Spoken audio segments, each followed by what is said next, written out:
Et pour l'instant, c'est Anne que l'on retrouve. Bonjour Anne, merci de témoigner. Oui, bonjour Brigitte, bonjour Hélène. Bonjour Anne. Voilà, j'écoute votre émission depuis tout à l'heure, comme je l'écoute à peu près tous les jours. Et pour ma part, voilà, je suis partie en catastrophe, ça va faire 7 mois. Oui. J'ai tout quitté, voilà, mais j'étais, Dieu merci, j'étais locataire, nous n'étions pas mariés, mais nous étions ensemble depuis 13 ans. Et je dois dire que, au fur et à mesure des 13 ans, je n'avais jamais vécu une chose pareille de ma vie. J'ai cru que je devenais folle.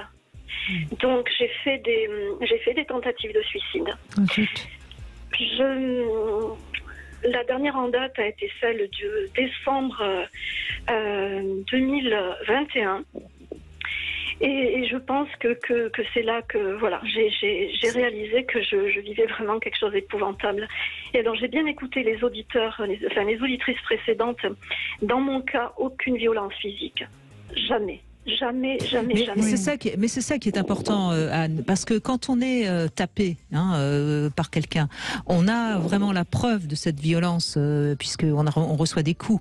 Mais la violence psychologique, elle est subjective finalement, et elle peut être quelque part un peu aveugle, et donc on ne se rend compte pas. C'est ce que dit d'ailleurs Jean-Charles Bouchou. Il parle de ces violences invisibles. Et parfois, les pervers narcissiques ont des violences très difficiles à décoder. Oui, ils ont vraiment le grand art. Il y a un livre d'un monsieur qui s'appelle Searles qui s'appelle L'art de rendre l'autre fou. C'est-à-dire qu'ils ont vraiment tout un tas de techniques, la double contrainte, c'est-à-dire qu'ils disent deux choses opposées en même temps, la mise sous hypnose, c'est-à-dire qu'ils sont capables de vous parler en faisant en sorte que vous vous retrouviez dans un état de conscience modifié.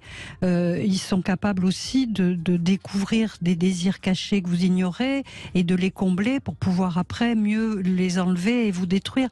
Donc vous avez raison, vous avez une analyse très juste. C'est-à-dire que les violences psychologiques sont invisibles. C'est vraiment un crime parfait.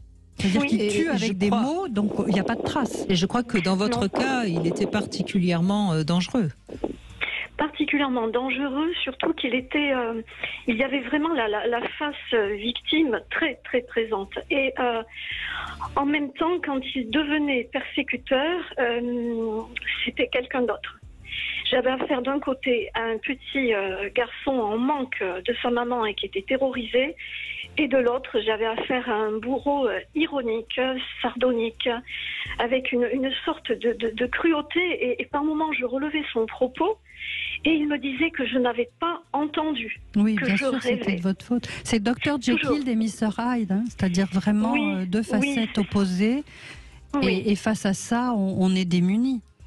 Oui, et je me suis rendu compte j'ai mis beaucoup de temps à se rendre compte qu'il s'appropriait toutes mes idées, tout le contenu de ma vie. J'étais quelqu'un de solaire quand je l'ai connu, pour ce qu'on disait de moi. Oui.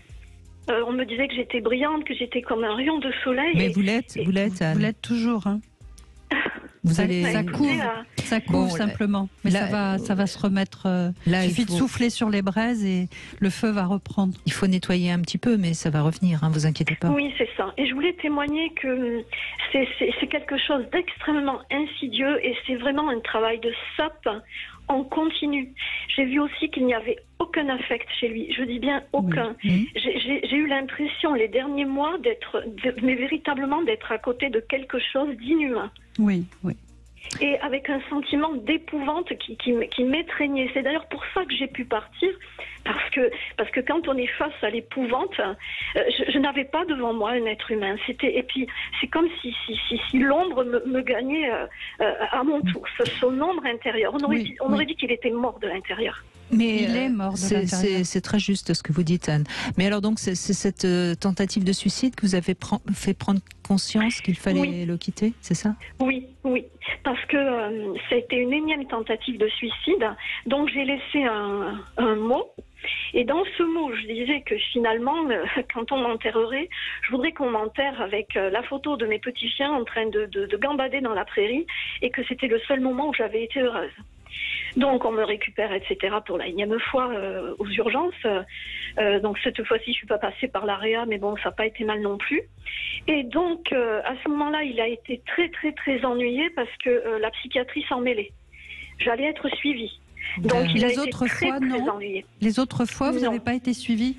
J'ai été suivie, mais il arrivait, il se précipitait à l'hôpital, il me prenait ma main et disait au médecin avec des larmes plein les yeux, « Oh, je suis vraiment désolée, je crois qu'elle perd la tête. » Et je l'ai vu même, oui, je l'ai vu même à mes côtés. Je revenais à moi sur un lit d'hôpital, je le voyais à mes côtés avec des larmes plein les yeux et en train de me dire « Ce sont les uniques moments de ma vie où je peux ressentir quelque chose. » Ben oui, parce que là, il est au summum de sa gloire. Oui, c'est quelque chose d'inimaginable. Et je me rappelle d'une fois, on était en voiture tous les deux et il pestait parce que chaque fois nous prenions un petit chemin pour aller promener nos chiens. Et il y avait une petite voiture pour personnes handicapées avec un petit couple adorable à l'intérieur qui était un petit peu mal garé sur le chemin. Chaque fois, il entrait dans une colère froide contre ce petit couple. Et un soir, je lui ai dit, mais enfin, mais en plus, tu as été travailleur social, assistant social, tenez-vous bien. Et je lui dis, tu te rends compte? Et non, il a été d'une froideur et il m'a dit, mais tu sais pas, il me dit, tu ne mesures pas. Ils sont juste un obstacle sur ma route. Mais bien sûr. Tout comme ça, rien. Il faut faire sauter les obstacles sur sa route. C'est tout, c'est tout. Et je l'ai entendu me dire que s'il n'appelait plus ses amis, c'est qu'il ne tenait pas à eux et que j'étais folle d'éprouver des sentiments. Il m'a privé d'affection, il m'a privé de sexualité. Il me faisait croire que j'étais une femme dissolue parce que j'avais des pulsions et petit à petit, mais je me suis éteinte dans des proportions inimaginables, quoi. Et tout était de ma faute. Et il y avait un double discours. Il refusait la communication. Il me faisait faire ses commissions. J'étais toujours l'intermédiaire, donc les propos étaient mal interprétés. Tout comme ça, il s'est fait passer pour moi en écrivant des mails jusqu'à aller copier mon propre style et en me le montrant. Mais votre témoignage est important, Anne, parce que vous donnez des détails très précis qui correspondent exactement au profil. Oui, qui permettent de comprendre l'horreur que vous avez vécue et l'horreur de ce personnage. Oui, c'est ça. Et puis c'est le vide, j'insiste bien, c'est le vide. Il n'y a rien.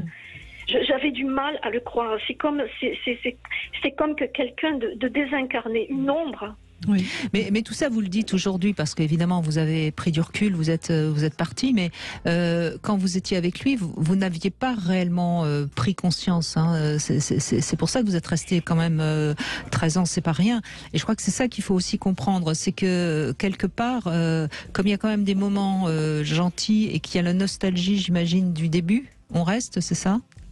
Oui, il y a la nostalgie de la période lune de miel. Ah, il y a vraiment eu la période lune de miel, oui. Ce qu'il faut savoir, et que les gens ne savent pas, c'est que cette période lune de miel, c'est pas la période lune de miel normale dans une relation amoureuse.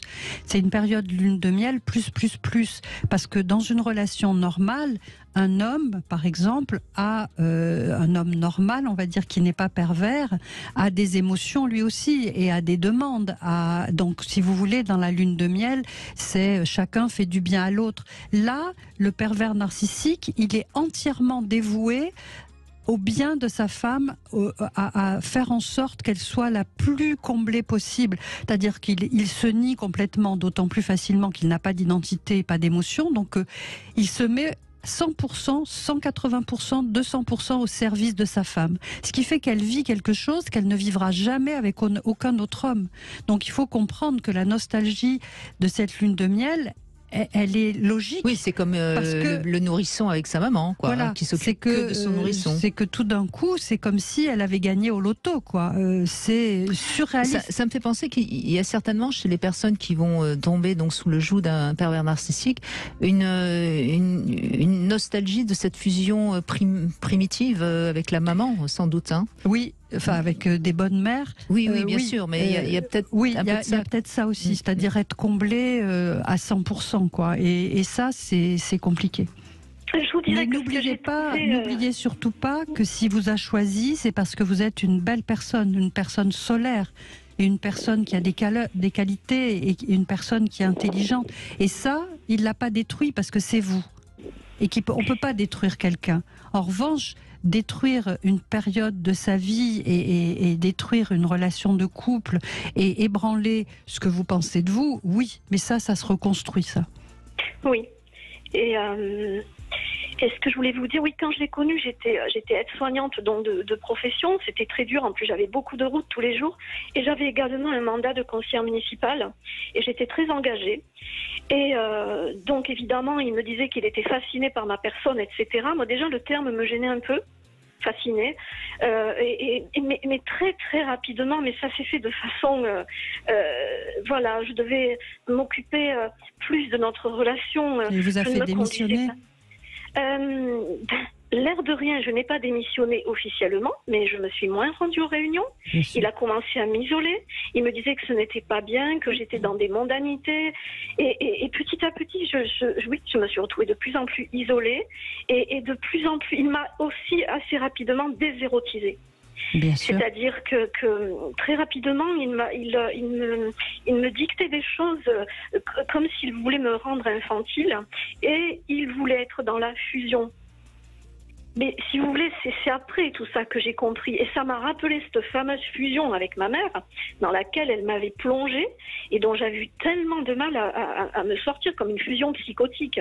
J'étais juste un prolongement d'elle-même et j'avais dû faire des efforts inouïs pour me sortir de là et couper avec elle. Et là, il recréait ça.